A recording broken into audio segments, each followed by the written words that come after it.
Hello everyone, welcome to Chem Scholar. How are you all? I hope you are doing good.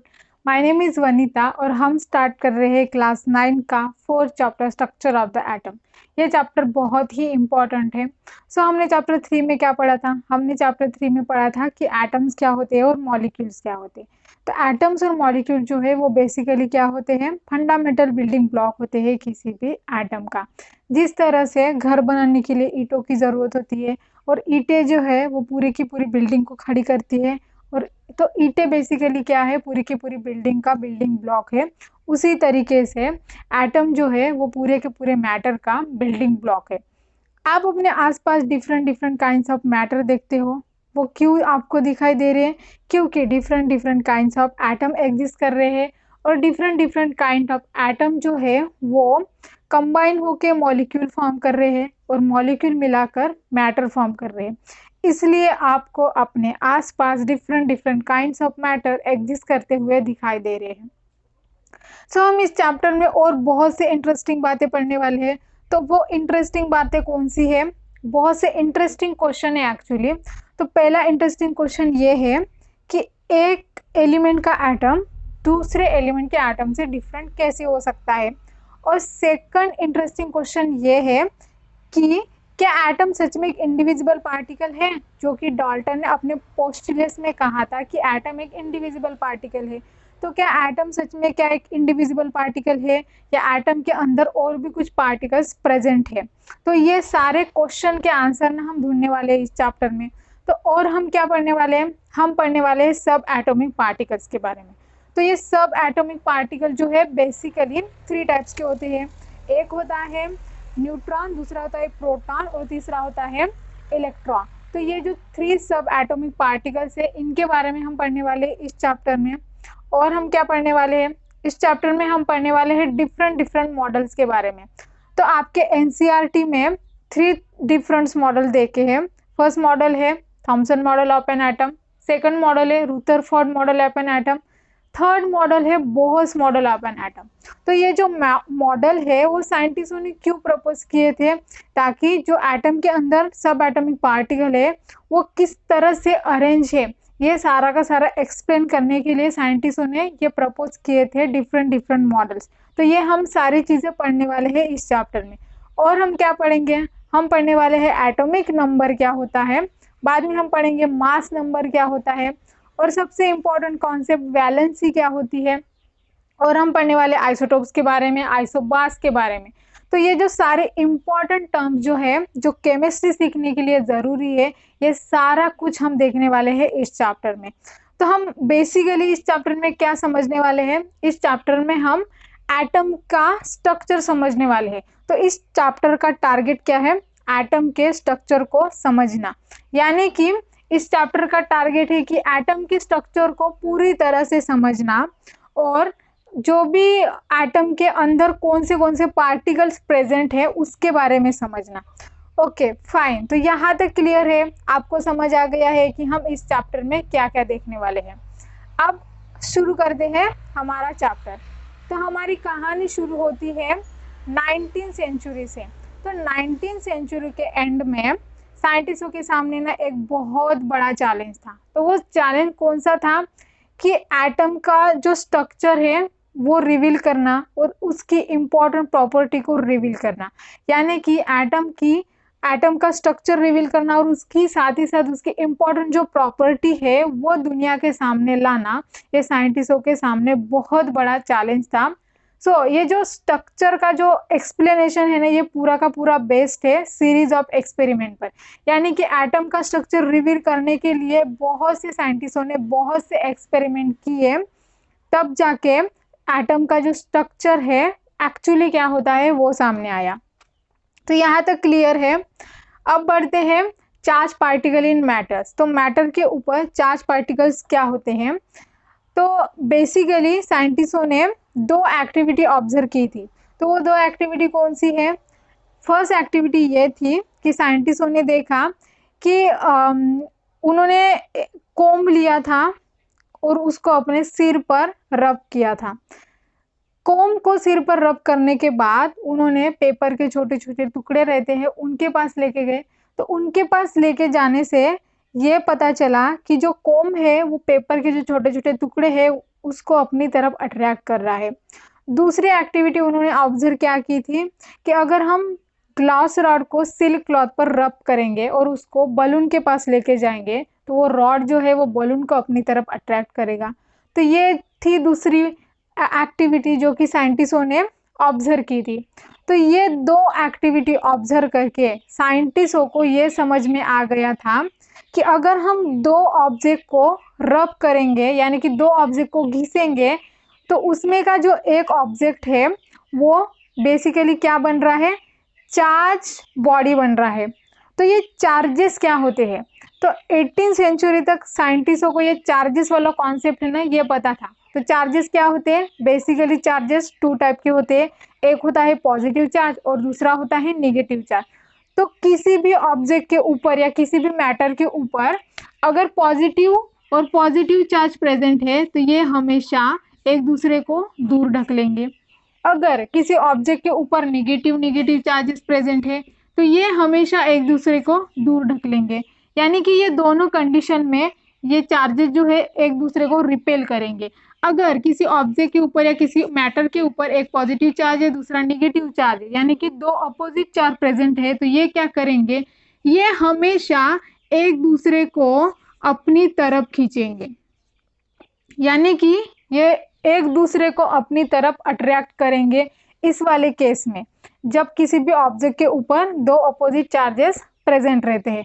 तो ये वाला जो concept था charges वाला ये साइंटिस्टों को पता था 18वीं सेंचुरी तक। लेकिन ये वाली एक्टिविटी ऑब्जर्व करने के बाद साइंटिस्टों को कहीं ना कहीं ये लगने लगा, यानी कि साइंटिस्टों को पता ही चल गया था कि अगर दो ऑब्जेक्ट को हम रब करते हैं तो वो एक ऑब्जेक्ट जो है वो चार्ज बॉडी बन रहा है। यानी हो ना हो इस मैटर से यानी कि इस एटम से, बेसिकली मैटर किससे बना है, एटम से बना है। तो एटम यानी कि इस एटम में हो ना हो चार्ज पार्टिकल तो प्रेजेंट है। अब साइंटिस्टों को ये नहीं पता था कि कौन से चार्ज पार्टिकल प्रेजेंट है, लेकिन हो ना हो इस मैटर में यानी कि इस मैटर के एटम में चार्ज पार्टिकल तो प्रेजेंट है। तो ये दो एक्टिविटी ऑब्जर्व करने के बाद साइंटिस्टों को ये पता चल गया कि जो एटम के अंदर कुछ तो चार्ज पार्टिकल प्रेजेंट है। इसीलिए एटम के अंदर कौन से टाइप के चार्ज पार्टिकल प्रेजेंट है ये पता करने के लिए बहुत से साइंटिस्ट उसके पीछे पड़ गए। यानी कि एटम के अंदर किस टाइप के चार्ज पार्टिकल प्रेजेंट है इसके पीछे, ये पता करने के पीछे, यानी कि ये स्ट्रक्चर ऑफ एटम के अंदर किस मतलब कौन कौन से टाइप के पार्टिकल्स प्रेजेंट है ये सामने लाने के लिए बहुत से साइंटिस्टों का कंट्रीब्यूशन था। यानी कि बहुत से साइंटिस्टों ने एक्सपेरिमेंट किया था दुनिया के सामने एटम के अंदर कौन से पार्टिकल प्रेजेंट है ये रिवील करने के लिए। सो 19वीं सेंचुरी तक साइंटिस्टों को ये पता था कि एटम एक इंडिविजिबल पार्टिकल है, इसे हम फर्दर डिवाइड नहीं कर सकते, जो कि डाल्टन ने अपने पोस्टुलेट्स में कहा था कि एटम एक इंडिविजिबल पार्टिकल है, इसे हम फर्दर डिवाइड नहीं कर सकते। लेकिन साइंटिस्टों ने जब ये दो एक्टिविटी ऑब्जर्व की तो ये दो एक्टिविटी ऑब्जर्व करने के बाद साइंटिस्टों को ये समझ में आ गया था कि हो ना हो इस एटम जो है वो एक इंडिविजिबल पार्टिकल ना होके एटलीस्ट इस एटम के अंदर एक तो पार्टिकल प्रेजेंट है जिसे सब एटॉमिक पार्टिकल्स कहा जाता है। तो सबसे पहले सब एटॉमिक पार्टिकल यानी इलेक्ट्रॉन, इसका जो मतलब इसको जो आइडेंटिफाई किए थे वो कौन थे, जे थॉमसन।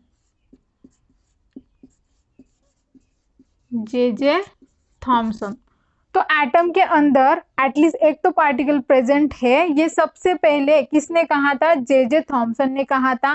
तो जे थॉमसन ही थे, इन्होंने इलेक्ट्रॉन को आइडेंटिफाई किया था। यानी कि एटम का एक सब एटॉमिक पार्टिकल कौन है, इलेक्ट्रॉन है, जिसको किसने आइडेंटिफाई किया था, जे थॉमसन ने आइडेंटिफाई किया था। तो इलेक्ट्रॉन को आइडेंटिफाई करने के लिए जे थॉमसन ने कुछ तो एक्सपेरिमेंट किए होंगे ना। तो जे थॉमसन का जो एक्सपेरिमेंट था, तो एक्सपेरिमेंटल सेटअप किस तरह से था वो हम देखते हैं। तो जे थॉमसन का जो एक्सपेरिमेंटल सेटअप जो था वो कुछ इस तरह से था। तो उनके एक्सपेरिमेंटल सेटअप में क्या क्या था, उन्होंने एक डिस्चार्ज ट्यूब ली। ये डिस्चार्ज ट्यूब जो है वो ग्लास की बनी हुई थी, वो ट्रांसपेरेंट थी, और उन्होंने दो मेटल प्लेट्स ली और एक मेटल प्लेट को उन्होंने इधर रखा, इस साइड रखा, और दूसरे वाले मेटल प्लेट को उन्होंने उस साइड रखा। और उन्होंने क्या किया, एक हाई वोल्टेज की बैटरी ली, उस हाई वोल्टेज की बैटरी के निगेटिव टर्मिनल एंड को इस प्लेट से कनेक्ट कर लिया, ये सिंपल वायर से कनेक्ट कर लिया, यानी कि इस प्लेट को निगेटिव टर्मिनल, बैटरी के निगेटिव टर्मिनल से अटैच कर लिया। दूसरे वाले एंड को, दूसरे वाली प्लेट को बैटरी के पॉजिटिव टर्मिनल से ज्वाइन कर लिया। और यहाँ पे एक नॉब लगी हुई थी, इस नॉब से जो इस ट्यूब में जो गैस भरनी थी, तो बेसिकली इस ट्यूब में क्या भरना था, गैस भरना था। वो कौन सी भी गैस हो सकती है, हाइड्रोजन, हीलियम, कौन सी भी गैस हो सकती है। तो इस ट्यूब में क्या भरना था, गैस भरना था। और इस ट्यूब में जो गैस है उसका प्रेशर कंट्रोल करने के लिए यहाँ पे एक नॉब लगाई गई, यानी कि प्रेशर को हम इस नॉब को घुमाकर, रोटेट कर कर कम ज़्यादा कर सकते हैं प्रेशर को इस नॉब की हेल्प से। और यहाँ पे इस वाले मेटल की प्लेट के पीछे उन्होंने जिंक सल्फाइड की कोटिंग लगाई। जो जिंक सल्फाइड जो है उसकी एक प्रॉपर्टी होती है कि अगर उसके सामने कोई पार्टिकल अगर स्ट्राइक करेगा तो वो ग्लो करेगा। तो इसीलिए उन्होंने जिंक सल्फाइड की कोटिंग एनोड वाली प्लेट के पीछे लगा दी। तो जे थॉमसन को क्या करना था, जे थॉमसन को यहाँ से हाई वोल्टेज पास करना था इस गैस में जो कि डिस्चार्ज ट्यूब में भरी हुई थी। तो उन्होंने कितना वोल्ट करंट पास किया था, उन्होंने 10,000 वोल्ट का करंट पास किया था। और यहाँ पे उन्होंने हाइड्रोजन की गैस भरी थी, और इस हाइड्रोजन की गैस का प्रेशर उन्होंने रखा था 10⁻³ mmHg। तो उन्होंने जो हाइड्रोजन गैस यहाँ पे भरी थी उसका प्रेशर इतना रखा था, और यहाँ पे 10,000 वोल्ट का करंट पास किया था। तो करंट पास करने के बाद क्या हुआ, जो कैथोड वाली प्लेट है जो कि क्या है, निगेटिवली चार्ज है,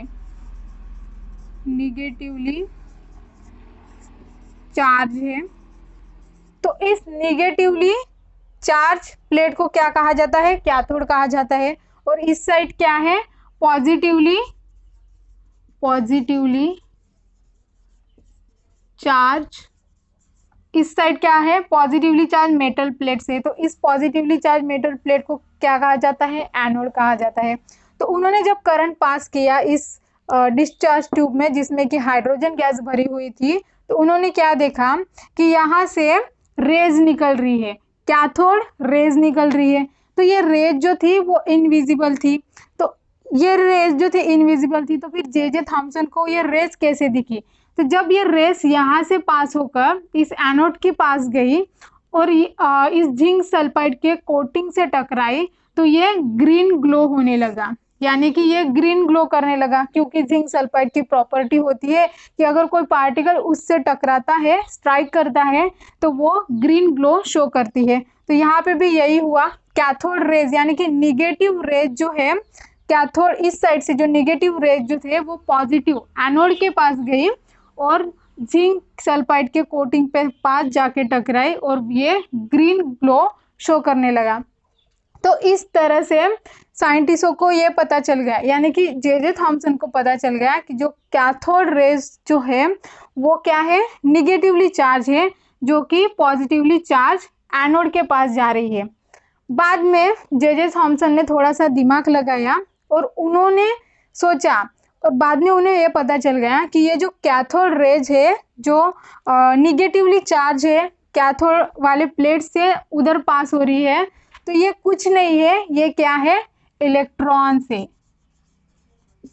तो ये बेसिकली क्या है, इलेक्ट्रॉन्स है जो कि निगेटिवली चार्ज है। तो इस तरह से जे थॉमसन ने इलेक्ट्रॉन को आइडेंटिफाई कर लिया था, और इस एक्सपेरिमेंट को क्या कहा जाता है, कैथोड रेज एक्सपेरिमेंट कहा जाता है। इसी एक्सपेरिमेंट के हेल्प से उन्होंने इलेक्ट्रॉन को आइडेंटिफाई किया था 19वीं सेंचुरी में।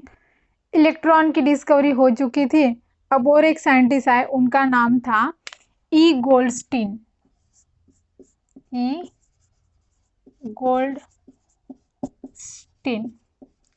तो ई गोल्डस्टीन जो थे उन्होंने ये सोचा कि एटम तो न्यूट्रल होता है और एटम में उतने ही पॉजिटिव चार्जेस होते हैं जितने कि नेगेटिव चार्जेस होते हैं।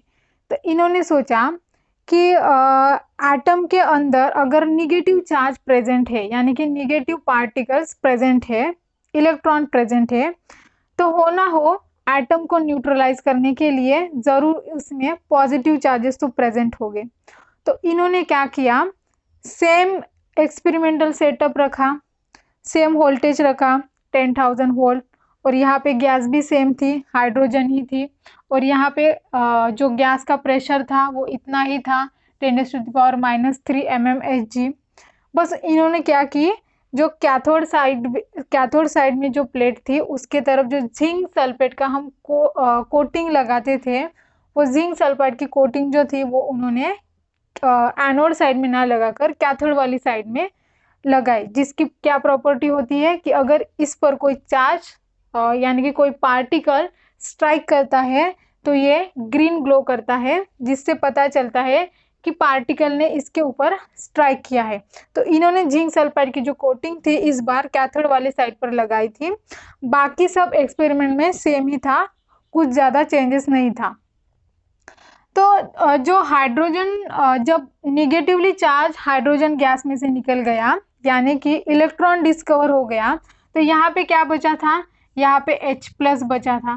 तो ये जो H+ है टेक्निकली इसे क्या होना चाहिए था, क्योंकि ये पॉजिटिवली चार्ज है, इलेक्ट्रॉन की जब डिस्कवरी हुई थी तो इसने अपने पूरे नेगेटिव चार्ज छोड़ दिए थे, तो ये क्या हुआ था, पॉजिटिव चार्ज बचा था। तो बेसिकली यहाँ पे क्या बचा था, H+ बचा था। तो ये जो H+ है उसे क्या होना चाहिए था, जो निगेटिवली चार्ज कैथोड है उसके तरफ अट्रैक्ट होना चाहिए था, लेकिन ऐसा नहीं हुआ। क्यों नहीं हुआ, क्योंकि जो H+ जो प्लस चार्जेस होते हैं वो हेवी होते हैं, इसके कारण ऐसा नहीं हुआ। लेकिन इलेक्ट्रॉन जो थे वो हल्के थे, इसलिए वो इजीली पास हो गए। तो उन्होंने क्या किया, यहाँ पे एक परफोरेटेड प्लेट लगाई। इस परफोरेटेड प्लेट में क्या होता है, छोटे छोटे होल्स होते हैं। तो इस होल में से ये जो H+ के जो पार्टिकल्स थे, जो चार्ज पार्टिकल थे, वो इजीली पास हो गए, और इजीली पास होके जो जिंक सल्फाइड की कोटिंग लगी थी उसके ऊपर जाके टकराए, उसके ऊपर जाके स्ट्राइक हुए, जिससे ये जो जिंक सल्फाइड की कोटिंग थी वो ग्रीन ग्लो करने लगी। तो इससे उन्हें ये पता चल गया कि ये जो एनोड साइड वाले जो पार्टिकल्स है यानी कि पॉजिटिवली चार्ज पार्टिकल्स है, वो कैथोड की तरफ यानी कि निगेटिवली चार्ज पार्टिकल के तरफ जाके टकराए हैं, यानी कि कैथोड निगेटिवली चार्ज पार्टिकल जो थे वो पॉजिटिवली चार्ज पार्टिकल्स को अपनी तरफ अट्रैक्ट किए हैं। तो यहाँ से जो रेज निकली थी उसे क्या कहा जाता है, एनोड रेज कहा जाता है। और इस एनोड रेज को ही यानी कि इस पूरे के पूरे एक्सपेरिमेंट को कनाल रेज भी कहा जाता है। और ये जो एनोड रेज थे वो और कुछ नहीं थे, वो पॉजिटिवली चार्ज प्रोटॉन थे। जिस तरह से वो cathode rays negatively charge electron थे, उसी तरीके से ये एनोड रेज जो है वो पॉजिटिवली चार्ज प्रोटॉन्स थे। तो इस तरह से साइंटिस्टों ने ये पता चल गया था, मतलब साइंटिस्टों ने ये पता कर लिया था, जे थॉमसन ने इलेक्ट्रॉन को आइडेंटिफाई कर लिया और ई गोल्डस्टीन ने प्रोटॉन को आइडेंटिफाई कर लिया। तो इलेक्ट्रॉन को है तो बेसिकली इलेक्ट्रॉन को ई से डिनोट किया जाता है और प्रोटॉन को पी से डिनोट किया जाता है, और इन दोनों को क्या कहा जाता है, सब एटॉमिक पार्टिकल्स कहा जाता है।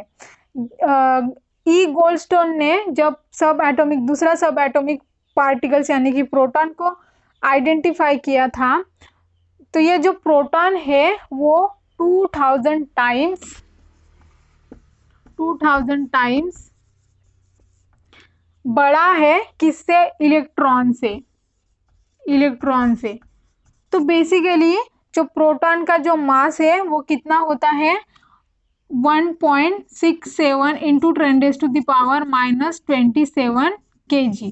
तो प्रोटॉन का जो मास है वो इतना होता है, लेकिन इलेक्ट्रॉन का जो मास है वो इससे 2000 टाइम स्मॉलर है। तो इलेक्ट्रॉन का जो मास है वो क्या है, नेग्लिजिबल है। तो प्रोटॉन का जो मास है वो 1 होता है और इस प्रोटॉन पे चार्ज होता है +1, और जो इलेक्ट्रॉन है उस पर जो मास होता है वो निग्लिजिबल होता है, यानी कि ना के बराबर होता है। तो इलेक्ट्रॉन के ऊपर जो चार्ज है वो क्या होता है, -1 होता है। प्रोटॉन को किससे P से डिनोट किया जाता है, इलेक्ट्रॉन को E से डिनोट किया जाता है। तो प्रोटॉन के ऊपर +1 और इलेक्ट्रॉन के ऊपर -1 चार्जेस होते हैं। तो इस तरह से साइंटिस्टों ने 19वीं सेंचुरी तक पता कर लिया था कि प्रोटॉन्स क्या होते हैं, इलेक्ट्रॉन्स क्या होते हैं। तो प्रोटॉन्स और इलेक्ट्रॉन जो है वो बेसिकली किसी भी एटम के सब एटॉमिक पार्टिकल्स होते हैं। जो साइंटिस्टों ने इलेक्ट्रॉन को किसने डिस्कवर किया था, जे थॉमसन ने डिस्कवर किया था, और प्रोटॉन को किसने डिस्कवर किया था, ई गोल्डस्टीन ने डिस्कवर किया था। यानी कि ये दो साइंटिस्टों ने मिलकर प्रोटॉन और इलेक्ट्रॉन को आइडेंटिफाई किया था। आई होप आपको समझ में आ गया होगा कि इलेक्ट्रॉन्स क्या होते हैं, प्रोटॉन्स क्या होते हैं। अगर ये वीडियो आपको थोड़ी सी भी हेल्पफुल रही हो तो चैनल को कर दीजिए सब्सक्राइब एंड वीडियो को कर दीजिए लाइक एंड शेयर।